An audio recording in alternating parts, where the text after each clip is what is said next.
3 semanas después de su casamiento en el templo, a John le diagnosticaron cáncer de hueso. Debido a que también le encontraron nódulos cancerosos en los pulmones, el pronóstico no era alentador. Hermanos y hermanas, estoy agradecido por participar en este devocional con ustedes en todas partes del mundo. Los amo y agradezco esta oportunidad de adorar juntos.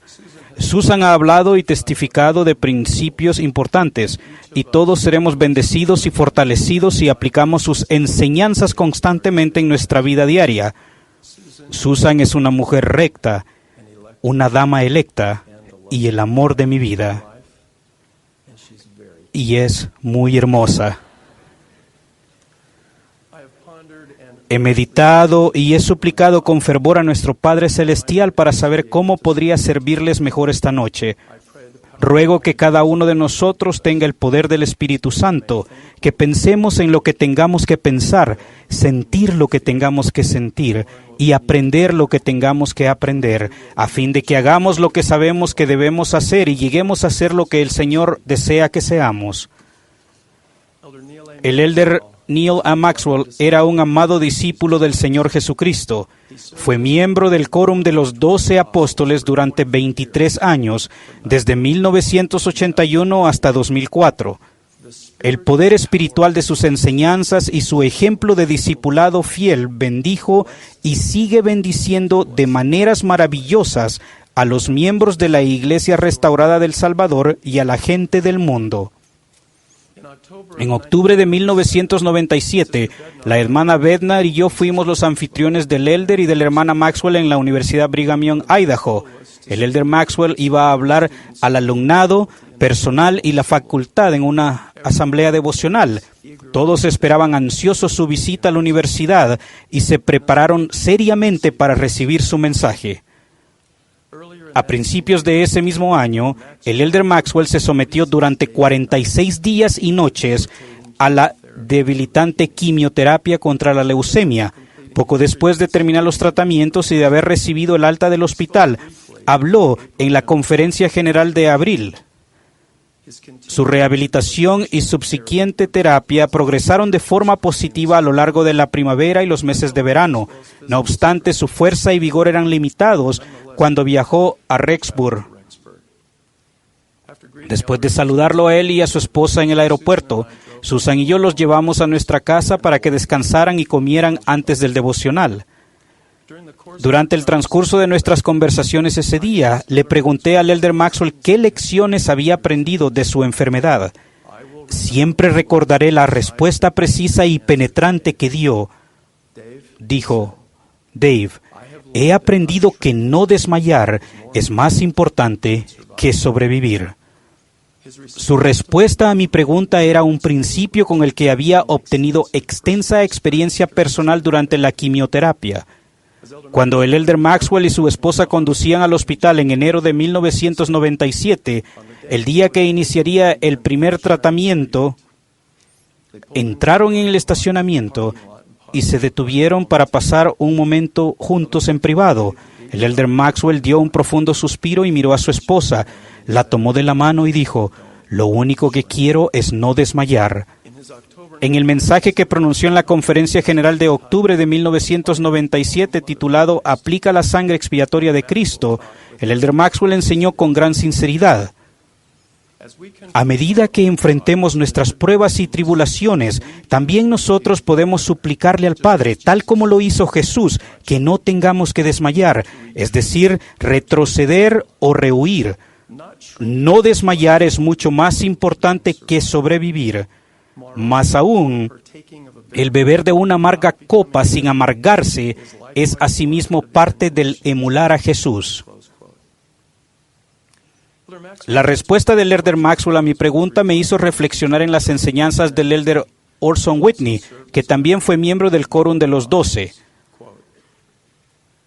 Ningún dolor que padezcamos, ninguna prueba por la que pasemos es en vano, ya que sirve para nuestra educación, contribuye al desarrollo de cualidades tales como la paciencia, fe, fortaleza y la humildad.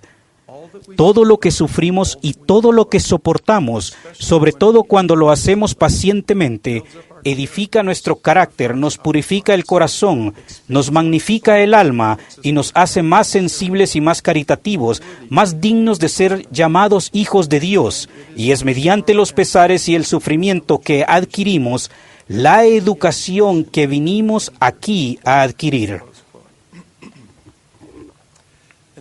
Estos pasajes de las Escrituras en cuanto al sufrimiento del Salvador mientras llevaba a cabo el sacrificio expiatorio infinito y eterno se hicieron aún más emotivos y significativos para mí. Así que te mando que te arrepientas. Arrepiéntete, no sea que te hiera con la vara de mi boca y con mi enojo y con mi ira, y sean tus padecimientos dolorosos. Cuán dolorosos no lo sabes, cuán intensos no lo sabes. Sí, cuán difíciles de aguantar no lo sabes. Porque he aquí yo, Dios, he padecido estas cosas por todos, para que no padezcan si se arrepienten. Mas si no se arrepienten, tendrán que padecer así como yo. Padecimiento que hizo que yo, Dios, el mayor de todos, temblara a causa del dolor y sangrara por cada poro, y padeciera tanto en el cuerpo como en el espíritu, y deseara no tener que beber la amarga copa y desmayar. Sin embargo, gloria sea al Padre. Bebí y acabé mis preparativos para con los hijos de los hombres. El Salvador no desmayó en Getsemaní, ni tampoco en el Gólgota. El elder Maxwell tampoco desmayó. Este potente apóstol avanzó con firmeza y fue bendecido con tiempo adicional en la vida mortal para amar, servir, enseñar y testificar. Esos últimos años de su vida fueron un rotundo signo de exclamación de su ejemplo y abnegado discipulado, tanto por sus palabras como por sus hechos. Creo que la mayoría de nosotros esperaría que un hombre con la capacidad espiritual, experiencia y la talla del elder Maxwell haría frente a la grave enfermedad y a la muerte con un entendimiento del plan de felicidad de Dios, con seguridad y gratitud y dignidad. Y ciertamente lo hizo. Pero mi propósito hoy es dar testimonio de que esas bendiciones no están reservadas exclusivamente para las autoridades generales o para algunos miembros selectos de la Iglesia. Desde que fui llamado a ocupar la vacante en el Quórum de los 12, debido al fallecimiento del elder Maxwell, mis asignaciones y viajes me han permitido conocer a santos fieles, valientes y audaces de todo el mundo. Quiero hablarles acerca de un joven y una jovencita que han bendecido mi vida y con los cuales he aprendido espiritualmente lecciones importantes en cuanto a no desmayar y permitir que nuestra voluntad sea absorbida en la voluntad del Padre. El relato es verídico y los personajes son reales. Sin embargo, no usaré los nombres verdaderos de las personas que forman parte de él. Me referiré al joven con el nombre de John y a ella como Heather. Utilizaré también con su permiso pasajes de sus diarios personales. John es un digno poseedor del sacerdocio y sirvió fielmente como misionero de tiempo completo. Después de la misión, cortejó a una joven recta y maravillosa, Heather, y se casó con ella. Él tenía 23 y ella 20, el día que se sellaron por el tiempo de esta vida y por toda la eternidad en la casa del Señor. A medida que se desenvuelven en este relato, por favor tengan presente las edades respectivas de John y de Heather. 3 semanas después de su casamiento en el templo, a John le diagnosticaron cáncer de hueso. Debido a que también le encontraron nódulos cancerosos en los pulmones, el pronóstico no era alentador. John anotó en su diario: "Este ha sido el día más aterrador de mi vida, no solo porque me dijeron que tenía cáncer, sino también porque estaba recién casado y pensaba que había fracasado como esposo. Yo era el que debía proveer y proteger a nuestra nueva familia, y ahora 3 semanas en esa función sentía que había fracasado. Sé que ese pensamiento es absurdo, pero es una de las locuras que me dije en un momento de crisis. Heather escribió: fueron noticias devastadoras y recuerdo lo mucho que cambiaron nuestras perspectivas. Me encontraba en una sala de espera del hospital escribiendo notitas de agradecimiento por los regalos de nuestra boda mientras esperaba los resultados de los análisis. Pero después de enterarme del cáncer de John, las ollas y las vasijas ya no parecían ser importantes. Fue el peor día de mi vida. Pero recuerdo que esa noche me fui a acostar con gratitud por nuestro sellamiento en el templo. Aunque los médicos le habían dado solo un 30% de probabilidades de sobrevivir, sabía que si permanecíamos fieles, yo tenía un 100% de probabilidades de estar con él para siempre. Un mes después, John empezó la quimioterapia. Él describió la experiencia. Los tratamientos hicieron que me sintiera más enfermo de lo que jamás me había sentido en mi vida. Se me cayó el cabello, rebajé 20 kilos y sentía que el cuerpo se me estaba despedazando. La quimioterapia también me afectó emocional, mental y espiritualmente. La vida fue como una montaña rusa durante los meses de quimio, con altas, bajas y todo entre medio. Pero durante todo ello, Heather y yo mantuvimos la fe de que Dios me sanaría. Sencillamente lo sabíamos. Heather anotó en detalle lo que pensaba y sentía. No podía soportar que John pasara la noche solo en el hospital. De modo que todas las noches yo dormía en el pequeño sofá de su habitación. Muchos amigos y familiares visitaban durante el día, pero las noches eran lo más difícil. Con la mirada perdida en el techo me preguntaba qué tenía el Padre Celestial para nosotros. A veces mi mente divagaba a lugares oscuros, y mi temor de perder a John era casi insoportable. Pero sabía que esos pensamientos no provenían de mi Padre. Mis oraciones para pedir consuelo se hicieron más frecuentes y el Señor me dio la fuerza para seguir adelante. 3 meses más tarde, a John lo operaron para extirparle un tumor grande en la pierna. John escribió: la operación era muy importante para nosotros porque se harían pruebas patológicas del tumor para ver qué porción era viable y qué parte del cáncer ya estaba muerto. El análisis nos daría la primera indicación de la eficacia de la quimioterapia y cuán agresivos teníamos que ser con los futuros tratamientos. 2 días después de la operación, visité a John y a Heather en el hospital. Hablamos acerca de la primera vez que conocí a John en el campo misional, de su casamiento, del cáncer y las lecciones importantes que aprendemos con las pruebas de la mortalidad. Al terminar nuestra visita, John preguntó si yo podría darle una bendición del sacerdocio. Le respondí que con todo gusto le daría tal bendición, pero que primero necesitaba hacerle algunas preguntas. Proseguí a hacer preguntas que no había planeado hacer y que nunca había considerado. John, ¿tienes la fe para no ser sanado? Si es la voluntad de nuestro Padre Celestial que en tu juventud seas trasladado por la muerte al mundo de los espíritus para continuar tu ministerio, ¿tienes la fe para someterte a la voluntad de Él y no ser sanado? Hermanos y hermanas, me sorprendí por las preguntas que sentí la impresión de hacerle a este matrimonio. Frecuentemente en las Escrituras el Salvador o sus siervos ejercieron el don espiritual de sanar y percibieron que la persona tenía la fe para ser sanada. Pero a medida que John y Heather y yo deliberamos en consejo y lidiamos con esas preguntas, llegamos a comprender que si era la voluntad de Dios que este buen joven sanara, entonces esa bendición únicamente se podría recibir si ese matrimonio valiente primero tuviera la fe para no ser sanado. En otras palabras, era necesario que mediante la expiación del Señor Jesucristo, John y Heather superaran la tendencia que todos tenemos de exigir impacientemente e insistir incesantemente en cuanto a las bendiciones que deseamos y que creemos que merecemos. Reconocimos un principio que se aplica a todo fiel discípulo. La fe firme en el Salvador es aceptar sumisamente su voluntad y tiempo en nuestra vida, incluso si el resultado no es lo que esperamos o deseamos.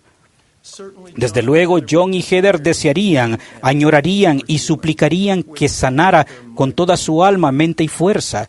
Pero lo que es más importante, estarían dispuestos a someterse a cuanto el Señor juzgue conveniente imponer sobre ellos, tal como un niño se somete a su padre.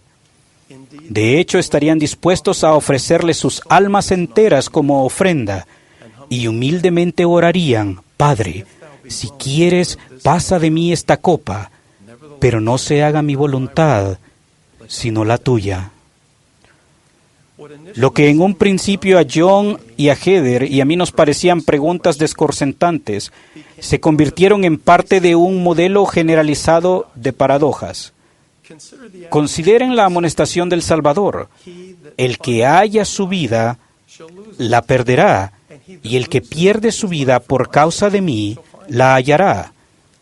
Él también declaró: pero muchos primeros serán postreros, y los postreros primeros.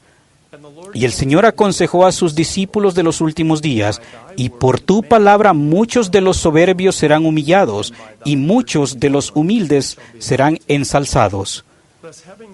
Por tanto, el tener fe para no ser sanado parece encajar apropiadamente en un potente modelo de paradojas penetrantes que nos hacen pedir, buscar y tocar a fin de que podamos recibir conocimiento y entendimiento. Después de tomar el tiempo necesario para meditar mis preguntas y hablar con su esposa, John me dijo: Elder Bednar, no quiero morir, no quiero dejar a Heather, pero si es la voluntad del Señor trasladarme al mundo de los espíritus, entonces estoy conforme con eso. Mi corazón rebosó de agradecimiento y admiración al ver a este joven matrimonio enfrentarse a la lucha espiritual más exigente de todas, la entrega sumisa de su voluntad a la voluntad de Dios. Mi fe se fortaleció al ver que este matrimonio permitía que sus fuertes y lógicos deseos fuesen absorbidos en la voluntad del Padre. John describió su reacción a nuestra conversación y la bendición que recibió. El Elder Bednar compartió con nosotros el pensamiento del Elder Maxwell, que es mejor no desmayar que sobrevivir. Entonces el Elder Bednar nos preguntó: sé que tienes la fe para ser sanado, pero ¿tienes la fe para no ser sanado?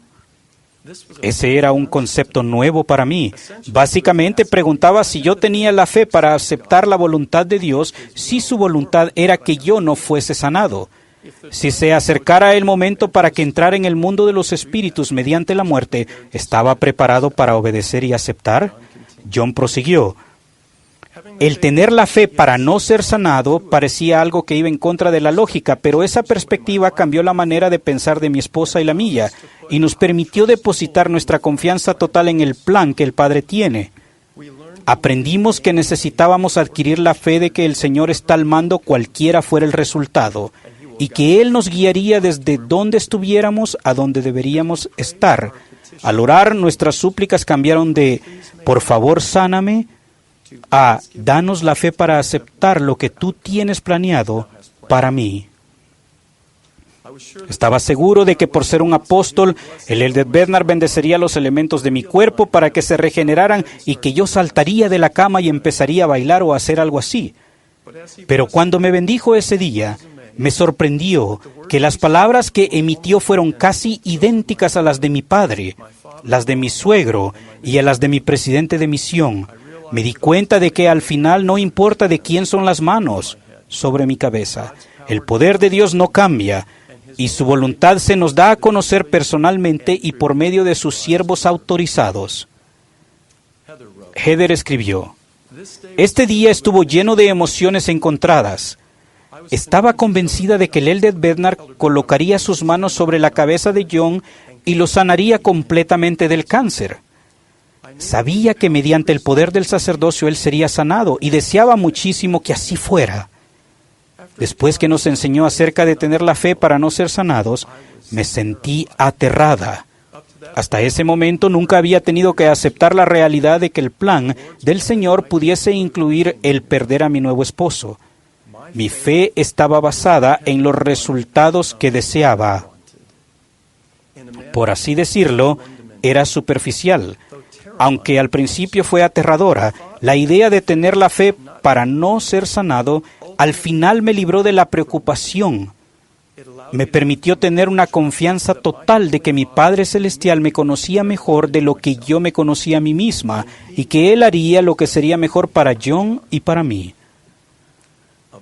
Se dio una bendición y pasaron semanas, meses y años. El cáncer de John milagrosamente entró en remisión. Él pudo terminar sus estudios universitarios y conseguir un trabajo bien remunerado. John y Heather continuaron fortaleciendo su relación y disfrutando la vida juntos. Cierto tiempo después recibí una carta de John y de Heather informándome que el cáncer había vuelto. Se inició la quimioterapia y se programó la cirugía. John explicó: las noticias no solo son decepcionantes para Heather y para mí, sino que nos hicieron sentir confundidos. ¿Hubo algo que no aprendimos la primera vez? ¿Esperaba el Señor algo más de nosotros? Como santos de los últimos días, de pequeños íbamos a la capilla y oíamos la frase: todas las pruebas que Dios nos manda son para nuestro beneficio. Bueno, para ser franco, yo no podía ver cómo algo así se me fuera beneficioso. De modo que oré para entender y para que el Señor me ayudara a comprender por qué el cáncer había vuelto. Un día que leía el Nuevo Testamento, recibí mi respuesta. Leía el relato de Cristo y sus apóstoles que estaban en el mar y se levantó una tormenta. Temiendo que la barca se volcara, los discípulos fueron a donde estaba el Salvador y preguntaron: Maestro, ¿no tienes cuidado que perecemos? Así es exactamente como yo me sentía. ¿No tienes cuidado que tengo cáncer? ¿No tienes cuidado que queremos comenzar nuestra familia? Pero a medida que leí el relato encontré mi respuesta. El Señor los miró y dijo: ¿Cómo no tenéis fe? Y extendió la mano y calmó las aguas. En ese momento me tuve que preguntar: ¿creo esto de verdad? ¿Creo realmente que Él calmó las aguas aquel día? ¿O es sencillamente una linda historia que hay que leer? La respuesta es: sí creo. Y debido a que sé que Él calmó las aguas, en ese instante supe que Él podría sanarme. Hasta ese momento, me era difícil ajustar la necesidad de mi fe en Cristo con la certeza de su voluntad. Las consideraba como dos cosas diferentes y a veces pensaba que se contradecían. ¿Por qué debía tener fe si al final su voluntad es lo que prevalecerá? Me preguntaba después de esa experiencia, sabía que el tener fe, al menos en mi situación, no era necesariamente saber que Él me sanaría, sino que Él podría sanarme. Tenía que creer que Él podría hacerlo, y luego si llegaba a ocurrir, dependía de Él. Al permitir que esas dos ideas coexistieran en mi vida, la fe centrada en Jesucristo y una total sumisión a su voluntad, encontré mayor consuelo y paz. Ha sido extraordinario ver la mano del Señor en nuestra vida. Las cosas han encajado en su lugar, han ocurrido milagros y nos llenamos de humildad al ver desplegarse el plan que Dios tiene para nosotros. Hermanos y hermanas, hago hincapié en las palabras de John. Al permitir que esas dos ideas coexistieran en mi vida, la fe centrada en Jesucristo y una total sumisión a su voluntad, encontré mayor consuelo y paz. La rectitud y la fe son sin duda fundamentales para mover montañas, si es que el mover montañas logra los propósitos de Dios y está de acuerdo con su voluntad. La rectitud y la fe son sin duda fundamentales en sanar a los enfermos, los sordos o los cojos, si esa sanación logra los propósitos de Dios y está de acuerdo con su voluntad. Por tanto, incluso con una fe firme, muchas montañas no se moverán, y no todos los enfermos y los débiles serán sanados. Si se acabara toda la oposición, si se quitaran todas las enfermedades, entonces los propósitos principales del plan del Padre se frustrarían.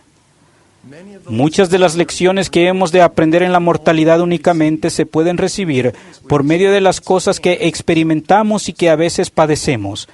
Y Dios espera y confía en que enfrentemos la adversidad temporaria mortal con su ayuda, a fin de que aprendamos lo que tenemos que aprender y al final lleguemos a ser lo que habremos de llegar a ser en la eternidad. Este relato acerca de John y de Heather es común y al mismo tiempo extraordinario. Este joven matrimonio representa a millones de fieles santos de los últimos días de todo el mundo que guardan convenios y que avanzan por el estrecho y angosto camino con firmeza en Cristo y un fulgor perfecto de esperanza. John y Heather no servían puestos prominentes en la iglesia, no estaban emparentados con autoridades generales y a veces tenían dudas y temores. En muchos aspectos, su historia es sumamente común.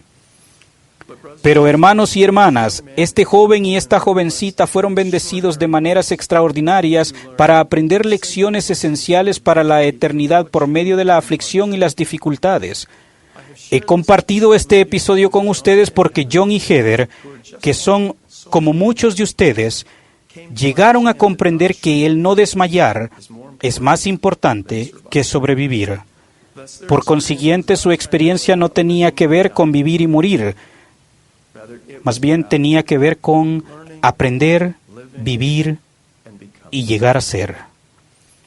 La potente combinación espiritual de la fe en el santo nombre de Jesucristo, de entregarse cada semana a su voluntad y a su tiempo, de seguir adelante con infatigable diligencia y de reconocer su mano en todas las cosas, produce las cosas apacibles del reino de Dios que brindan gozo y vida eterna.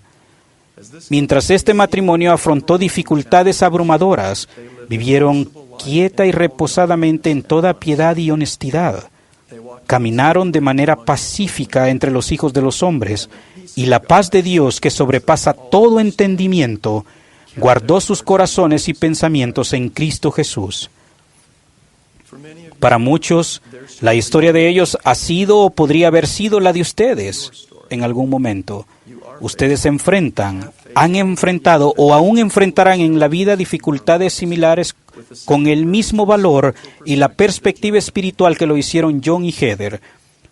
No sé por qué algunas personas aprenden las lecciones de la eternidad a través de pruebas y sufrimiento, mientras que otros aprenden lecciones similares mediante el rescate y la sanación. No sé todas las razones, todos los propósitos, y no sé todo en cuanto al tiempo del Señor. Al igual que Nefi, ustedes y yo podemos decir, no sabemos el significado de todas las cosas, pero sé algunas cosas con absoluta seguridad. Sé que somos hijos e hijas engendrados en espíritu de un amoroso Padre Celestial. Sé que el Padre Eterno es el autor del plan de felicidad. Sé que Jesucristo es nuestro Salvador y Redentor. Sé que Jesús habilitó el plan del Padre mediante su expiación infinita y eterna. Sé que el Señor, que padeció de muerte y dolor por nosotros, puede socorrer y fortalecer a los de su pueblo de acuerdo con las enfermedades de ellos. Y sé que una de las bendiciones más sublimes de la mortalidad es no desmayar y permitir que nuestra voluntad sea absorbida en la voluntad del Padre. A pesar de que no sé todo en cuanto a cómo, cuándo, dónde y por qué ocurren estas bendiciones, sé que son reales. Testifico que todas estas cosas son verdaderas y que por medio del Espíritu Santo sabemos lo suficiente para dar testimonio seguro de su divinidad, realidad y eficacia. Mis queridos hermanos, invoco sobre ustedes esta bendición, que al marchar adelante en su vida con fe firme en Cristo, tengan la facultad para no desmayar y tendrán la capacidad de hacerlo. Doy este testimonio e invoco esta bendición en el sagrado nombre del Señor Jesucristo. Amén.